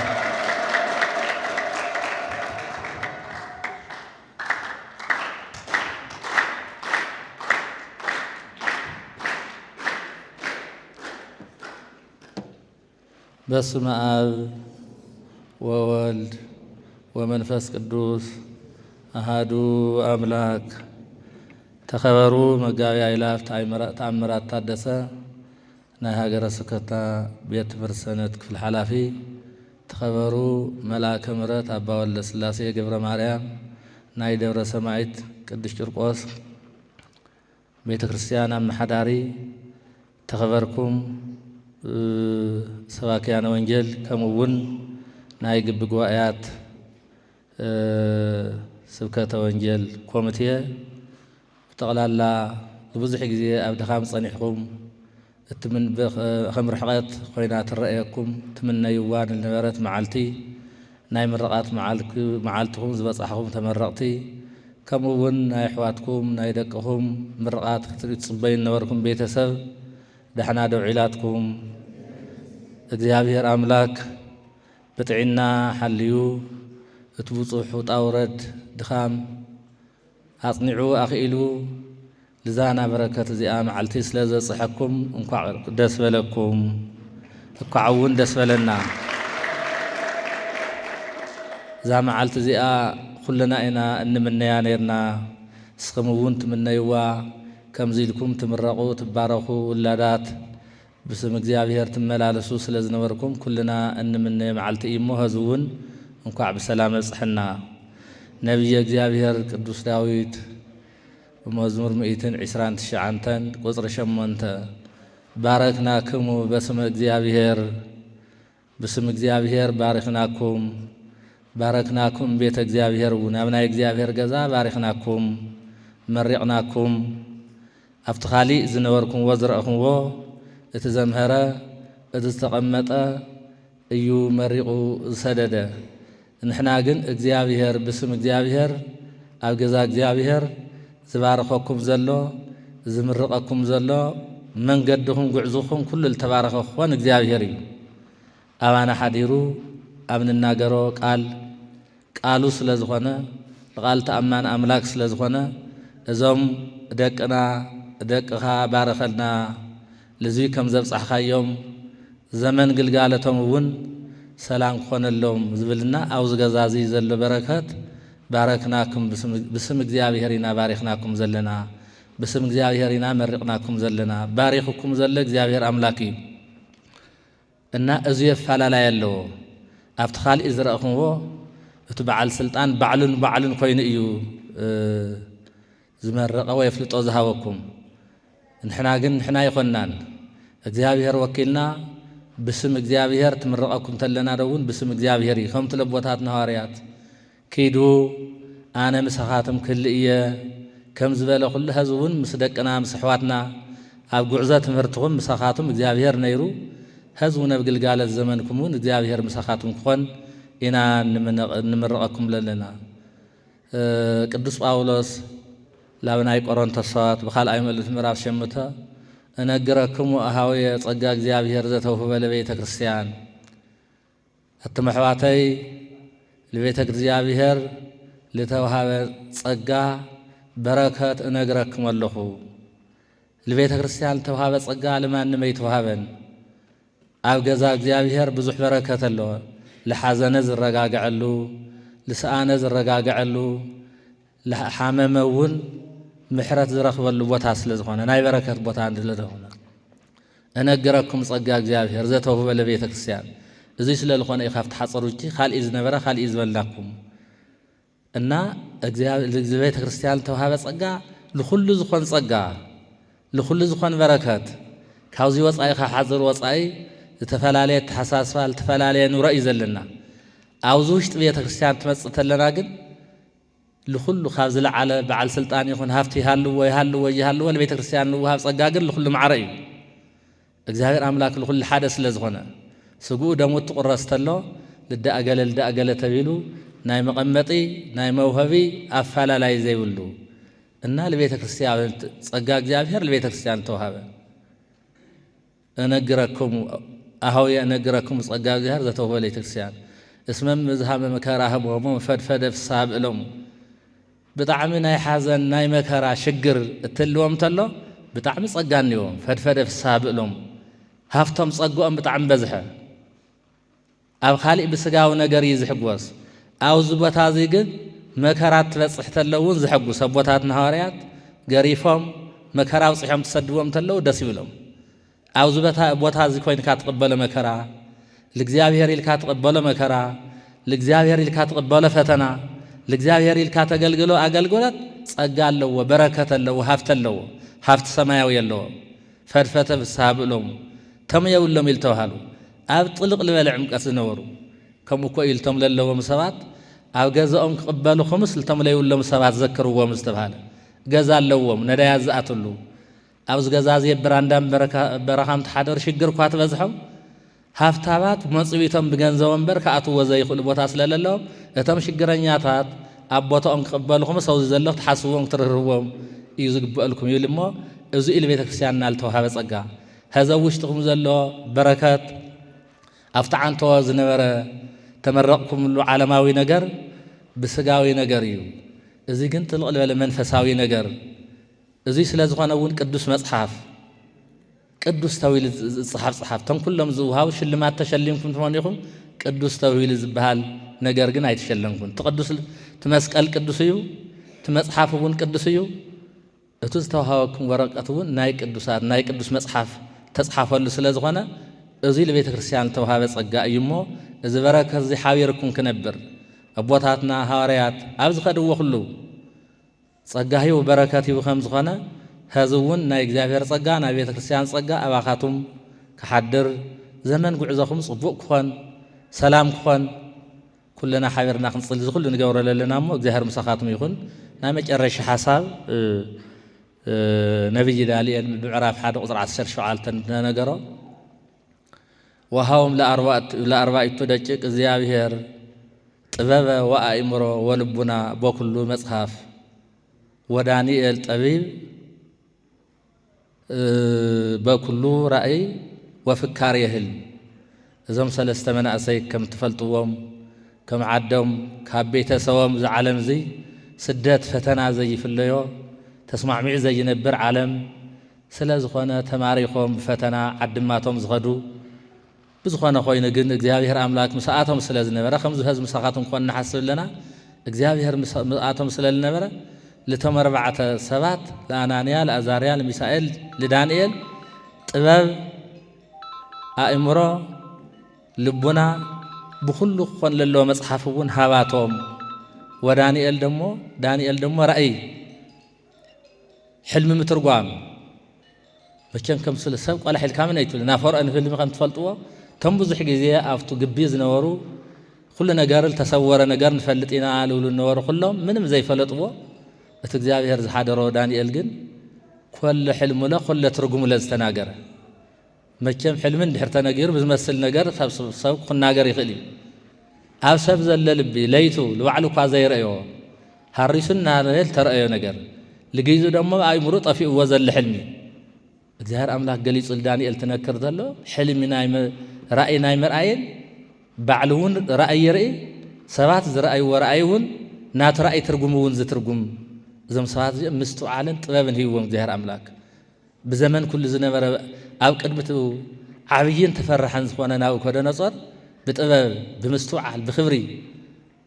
اما بعد دامات كاخوين كا اب خالي خوين كا زخبر كم اللي يوسف زرخو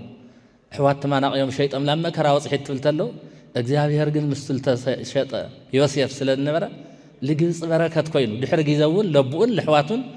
ለኩል ቤተሰብ በረከት ዝኾነ እግዚአብሔር ምሳናት ተንተለ ከም እዩ መስተውዓልት ንኾን ንምልሰ ነገር በመስተውዓል ጾል بزغطمت يخونس كمزو ينانا እግዚአብሔር ጸጋ ዘይ እዚህ ሁሉ ቤተ ክርስቲያን ተዋሃበ ጸጋ ይሞ ምስል ዳንኤል ምስል አናንያ ምስል አዛርያ ምስል ሚሳኤል ዝነበረ አምላክ ህዝቡን مسخاتهم كون مستوعل تتقنوا بمستوعل كتملالسوا طبب እግዚአብሔር كحضركم اينا ان من دقنا مو اكو እግዚአብሔር አምላክ ዛ ጸጋ ዘይ አብጽሐኩም نحنا ون بدقنا حقوساتنا هذا حلوت بتحطيات በየት በዝ ጸጋ እግዚአብሔር የለይ ልባሃለሉ ዘመን سبك جورا لطفاء زمان ناي عبدات ناي ورديات ناي حسار ناي بأس ناي هوكات سبب التهالة قد يفعل زي خونا زي يعل بزحات كقدم كفل جميركم ساخات من النور ولا حلكم تريوم تلو بزحات من قد زغرا يلو بزح قرايكم حاليفكم بزح فتنايكم حاليفكم كاوز عنك فاز زخونا نسنت عبي عداب زبهالو زمان نسنت صقا مخان قريس عداب زخونا لزمن اسم ግን ስነትኩም ጸጋ ገርኩም ወሻብ ዘዚ አፍቱ ለዓበ ደረጃ አፍቱ በክብር ሽለም ለደረጃ በጽሕኩም ህዝቡን ካምታ ለመጸት ታን እስነትኩም ጸጋ ትገብርዋ ምስ እግዚአብሔር ክነብሩ እግዚአብሔር ልውሃበኩም ጸጋ ከተነብሩ እግዚአብሔር በረከት ይብዛልኩም በአኻቱም ሕጉሳቴና በአኻቱም ደስተኛታቴና ኢሉውን ከም ተስተነገረቶም ለዚህ ለተሓባበሩ ነበሩ ስብከተ ወንጌል ኮሚቴ ኣብ ትሕቲ ኮይኖም ደሞ ለአኻቱም በቀረባ ኮይኖም ዘተሓባበሩ ዝነበሩ ኣሕዋት ህዝብ ኢድ ሰብ ዝሪኦ ነገር ተሸሊሞም ዋና ሽልማትና ግን ሰማያዊ እዩ ለቦታትና ሐዋርያት ከም ይዞሎም አጋንንት ስለልወጽሎም ሕሙማን ስለለድሕኑ ደስ ይልዎም ነይሩ ብዙይስ ደስ ይበልኩም ታይማድአ ስምኩም ኣብ መንግስተ አምላክ ስለልተጻሐፈ ደስ ይበልኩም ህዝቡን እግዚአብሔር አምላክ ናይ መንግስተ ሰማያት ክንኮን ንእስነትኩም ህዝቡን ብዝግባ ብዙሕ ዓዲ ጽበየኩም ብዙሓትነታት ኣቦታት ኣሕዋት ብጠቕላልኡውን እቲ ሰላም ዘይብሉ ዓዲ ሰላማውያን ኮይንኩም ናይ እግዚአብሔር ቃል እናተናገርኩም ምስተ ዓለማዊ ነገር ካብ ዓለማዊ ክፈልየኩም ዝኽእል ነገር ቃል እግዚአብሔር ትናገሩ ስለ ዝኾንኩም እግዚአብሔር ፈንዎ ቃል እግዚአብሔር ይነግር እግዚአብሔር ልልአኾ ናይ እግዚአብሔር ቃል ይናገር ኢለ ዮሐንስ ወልደ ነጎድጓድ እሞስኻትምን ፍሉይ ዝገብረኩም ልረአ ነገር ዘይኾነ ዘይረአ ሰማያዊውን ትሓስቡ ተስተውዕሉ ሰባት ስለልኾንኩም ተፈልይኹም እዛ መዓልቲ እዚኣ ዝተረኸብኩምሉ ኩለ ግብል ተመረቐ ላው ዘይንቲ መፅይ ብዝተፈላለየ ዝተረፈ ሰብ ብዙሕ እዩ እሞስኻትም ግን ብዙሕ ካብ ታሕቲ ጀሚርኩም እውን ዝነበረ ጉዕዞ ዝነበረ መሰናክል ወፂኹምዎ ብዙሓት መናእሳይ ዝዓንቀፈ ብዙሓት መናእሰይ ኣብ ትሕቲ ዘቕረ ዋዛ ፈዛዛ ናይ ዘመኑ ነገር ሓሊፍኩም መፅኢኹም ኢኹም ህዝቡን ብዝበለፀ ልልዓበየ ደረጃ ልልዓበየ ስራሕ ትምረፁ ሰባት ኢኹም እሞ ንሕና ብኣኻትም ደስተኛታት ኢና እንኳዕ ደስ በለኩም እግዚአብሔር ሰቦታትና ሐዋርያት ምስለ አናንያ ምስለ አዛርያ ምስለ ሚሳኤል ምስለ ዳንኤል ከም ነበረ ምሳኻቱም ክኾን ብጣዕሚ ሕጉስ ብጸቦና እውን ኣብ ማእኸል ተረኺቦም ከም ተለመደ ዓሚ እዳ ኢየሱስ ተረኺብና ብጸቦና ብዘለዎ ተባሪኽና ነርና ብዝኾነ ኣኼባ ስለለለዎም ብጸቦና ኣኽሱም እዮም እኒአው በረከቶም ግን ኣብዙ የለዎ ምሳና እዩ ዘለዎ እቲ ምስሊ ዳንኤል ምስለ አናንያ ላብ ባቢሎን ላብ ናይ ሰባት ዓዲ ኸይድ ዝነበረ ህዝቡን ናይ ኣቦና በረከት ምሳና እዩ ዘለሞ እግዚአብሔር ምስኩላትና ይኹን እስኻቱም ላብ ትኸድዎ ጉዕዞ ሰላም ይጽናሕኩም ልንመፁ ኣሕዋትና ደሞ ሰብ ዝመሃረሉ ሰብ ዝመኻኸረሉ ሰብ ዝፋቐረሉ ናይ ትምህርቲ ዘመን ክኾን ትልመፅእ ዘመን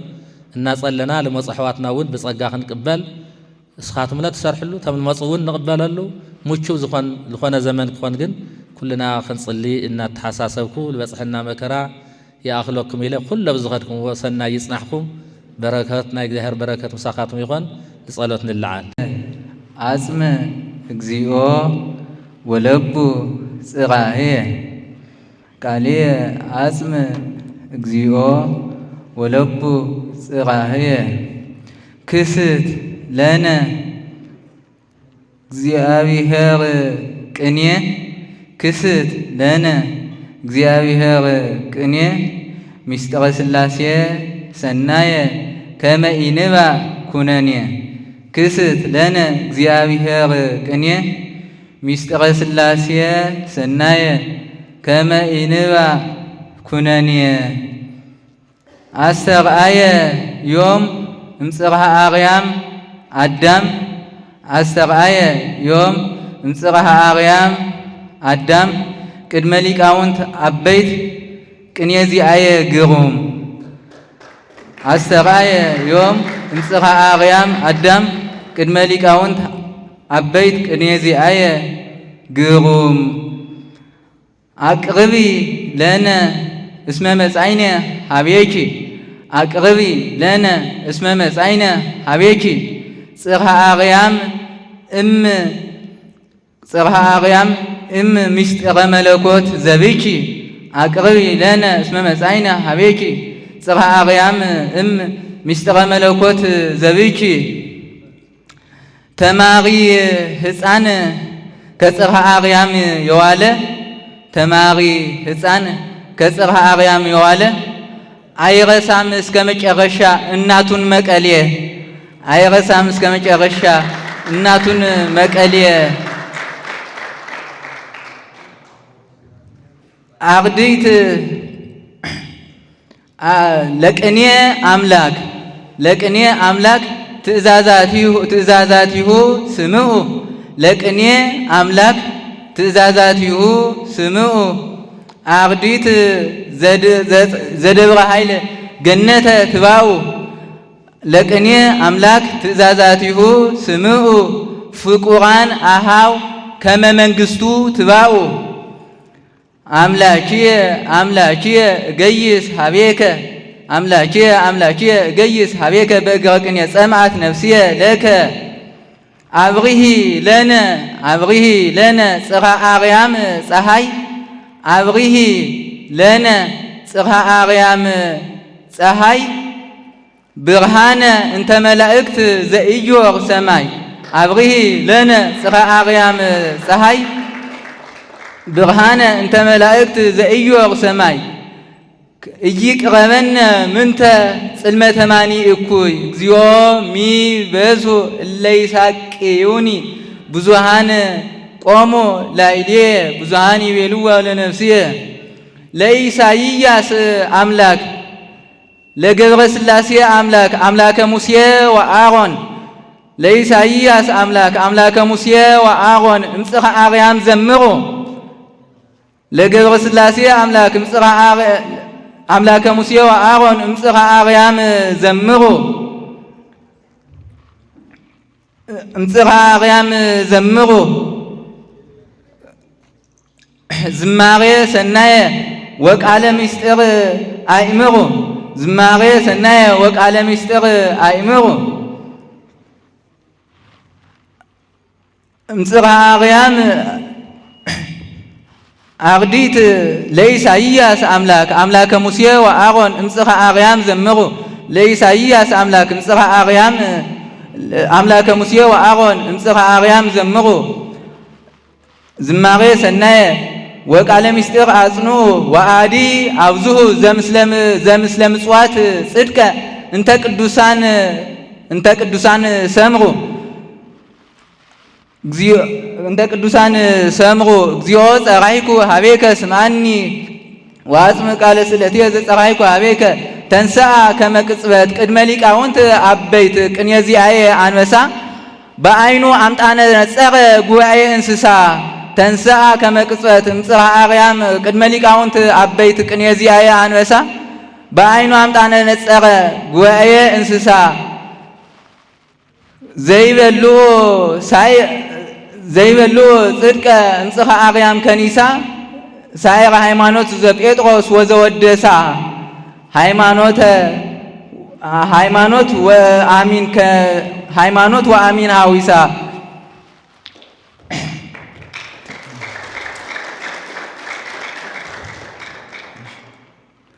አርዲት እንተ መቀልየ ዘከመ ዮናታን ወዳዊት እምአእምሮ ቤቶሙ አርዲት እንተ መቀልየ ዘከመ ዮናታን ወዳዊት እምናእምሮ ቤቶሙ ዘሀብተ አእምሮ አብዝሁ እለ ኮኑ አርዲተ ንፏቄ ብዙሃ አፍርሁ እለ ኮኑ አርዲተ ንፏቄ ብዙሃ አፍርሁ እምጽርሐ አርያም ገዳም አመ ህውረ ወክሁ ወእምጽርሐ አርያም ዘአርማክሳሁ ፍቁራን አሃብ እለ ይትፌስሑ ልብሰ ጽድቅ ለቢሶሙናሁ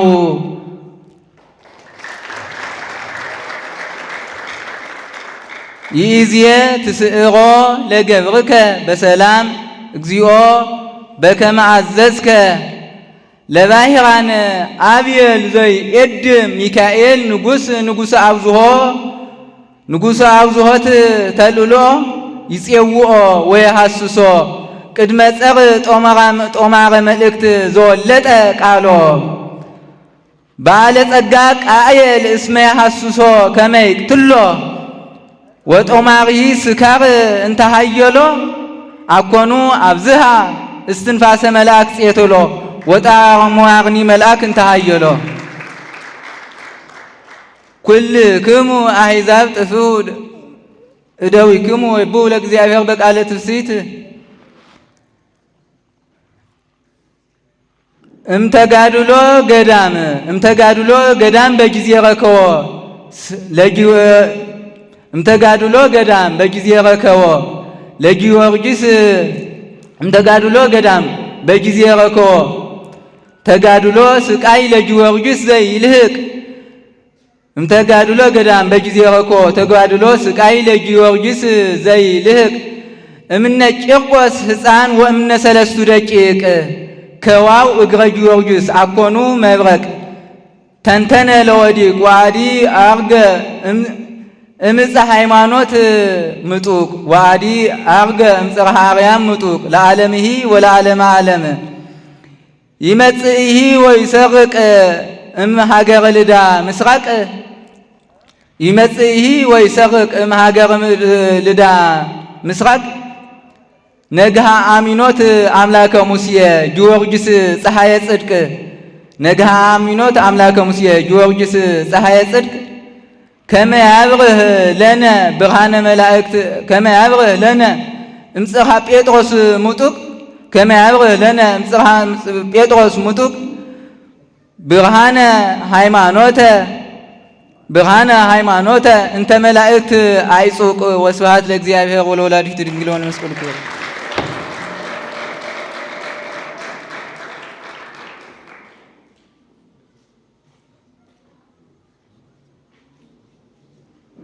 قلطف ولو كور حونا دياقون أكليل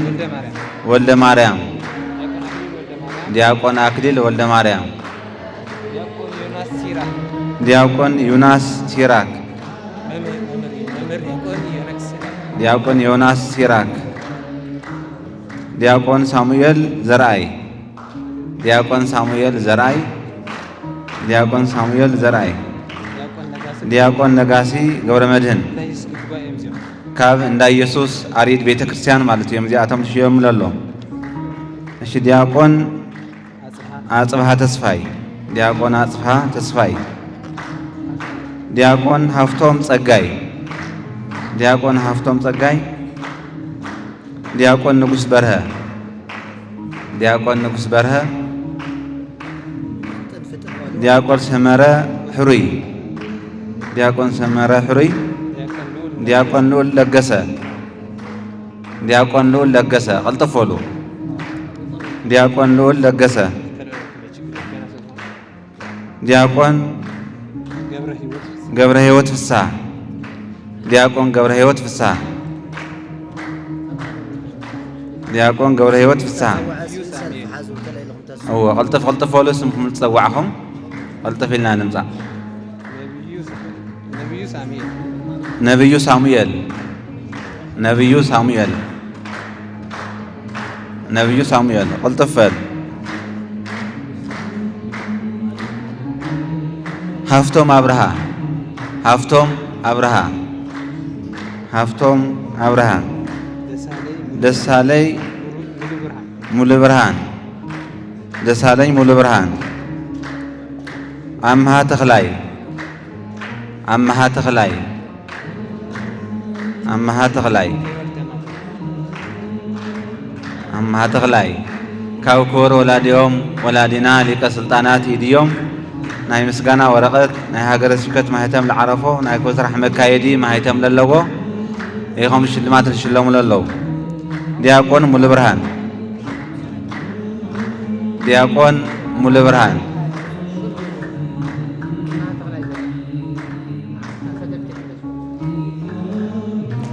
ይመስገን እግዚአብሔር ይመስገን እግዚአብሔር ይመስገን። ማቴዎስ ጸጋይ ማቴዎስ ጸጋይ ማቴዎስ ጸጋይ ማቴዎስ ጸጋይ ለምለም ደስታ ለምለም ደስታ ላብዚ ላብፅሕና እዚኦም ኩሎም ኣብ እንዳ ኢየሱስ ላገልገሉ ፀንሑ ኣሕዋት እዮም ኩሎም ተሸሊሞም ለለዉ ፍሩትን ሓገዞም ፍሩትን ሓገዞም ፍሩትን ሓገዞም ፍሩትን ሓገዞም ቅልጥፍ እግዚአብሔር ይመስገን ፍሩትን ሓገዞም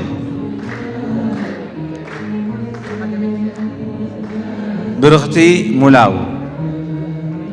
ብሩኽቲ ሙላው ብሩኽቲ ሙላው የኔታ ምን ይምዲያ የኔታ ዘወንጀል ኪዳኑ ካብ ግብግባኤ ዓይደር ዩኒቨርሲቲ ካብ ዓይደር ዲያቆን ጣዓመ ሃፍቱ ካብ ዓይደር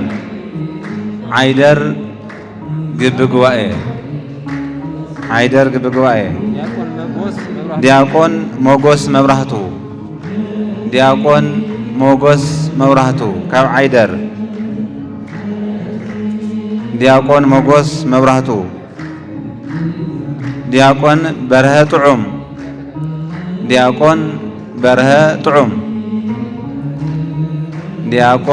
ጥዑም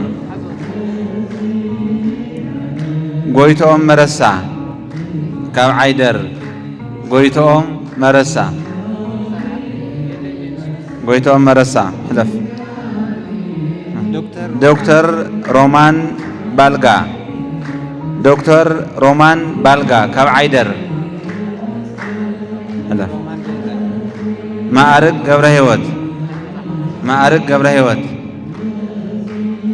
ማዕርግ ገብረ ሕይወት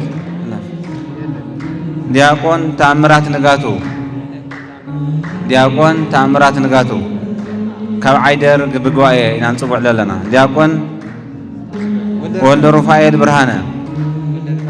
ወልደ ሩፋኤል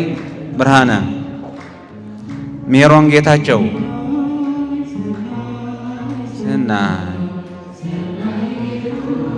ጌታቸው ሜሮን የላይ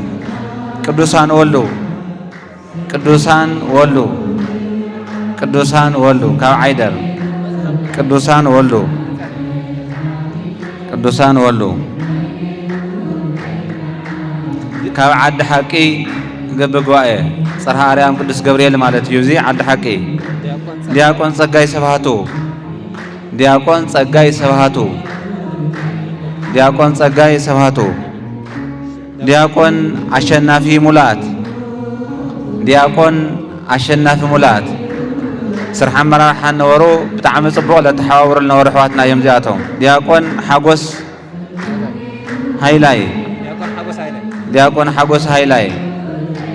ዲያቆን ክብሮም ኪሮስ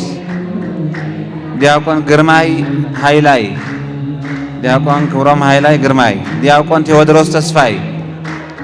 ዲያቆን ቴዎድሮስ ተስፋይ ዲያቆን ገብረ ኪዳን አርአያ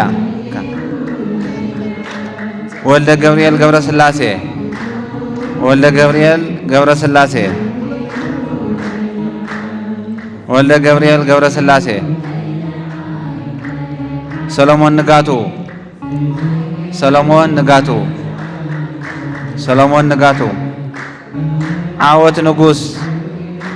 ዓወት ንጉስ ካብ ዓዲ ሓቂ ግብግባኤ ዩኒቨርሲቲ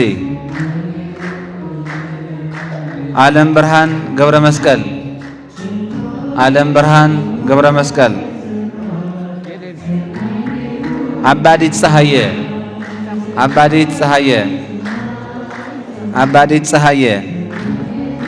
አባዲት ፀሃየ ወይኒ ግርማይ ካብ ዓዲ ሓቂ ግብግባኤ ዩኒቨርሲቲ ማለት እዩ። ንራእያ ገብረ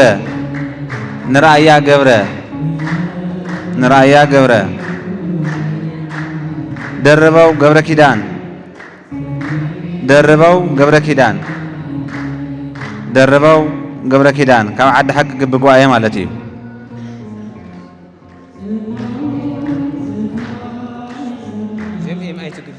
ኤምአይቲ ግብግባኤ አይናለም እንደገና ካብ ኤምአይቲ ግብግባኤ ዲያቆን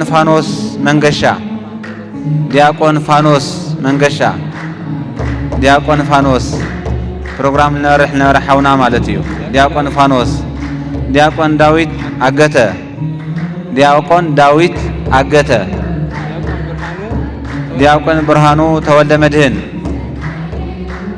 ዲያቆን ብርሃኑ ተወልደ መድህን ዲያቆን ካሕሳይ ግርማይ ካብ ኤምአይቲ ግብግባኤ አይናለም ዲያቆን ካሕሳይ ግርማይ ዲያቆን ካሕሳይ ግርማይ ዲያቆን አሸናፊ ጥላሁን ዲያቆን አሸናፊ ጥላሁን ዲያቆን አሸናፊ ጥላሁን ዲያቆን ሰናይ መሰለ ዲያቆን ሰናይ መሰለ ዲያቆን ማነው ክብሮም በላይ ክብሮም በላይ ገብረ ጊዮርጊስ መኮነን ገብረ ጊዮርጊስ መኮነን ካብ ኤምአይቲ ግብጓኤ ካብ ኤምአይቲ ግብጓኤ ገብረ ጊዮርጊስ መኮነን ማእበል ሃፍቱ ማእበል ሃፍቱ ፍረወይኒ አስገዶም ማእበል ሃፍቱ ማእበል ሃፍቱ ማእበል ሃፍቱ ፍረወይኒ አስገዶም ፍረወይኒ አስገዶም ፍረወይኒ አስገዶም አኩስማዊት ላይከ አኩስማዊት ላይከ አኩስማዊት ላይከ አኩስማዊት ላይከ ኪዳን አረጋዊ ኪዳን አረጋዊ ካብ ኤምአይቲ ኪዳን አረጋዊ አብየል ገብረ ሚካኤል ካብ ኤምአይቲ አብየል ገብረ ሚካኤል ፍጹም መኮነን ፍጹም መኮነን ፍጹም መኮነን ፍጹም መኮነን ወልደ ሰማያት ተክላይ ወልደ ሰማያት ተክላይ ወልደ ሰማያት ወልደ ሰማያት ተክላይ ወልደ ሰማያት ተክላይ ቅሳነት አብርሃም ቅሳነት አብርሃም ቅሳነት አብርሃም ቅሳነት አብርሃም አርያም ዓለም አርያም ዓለም ሀፍታሙ ሸኮለ ሀፍታሙ ሸኮለ አምባሳደር አባዲ አምባሳደር አባዲ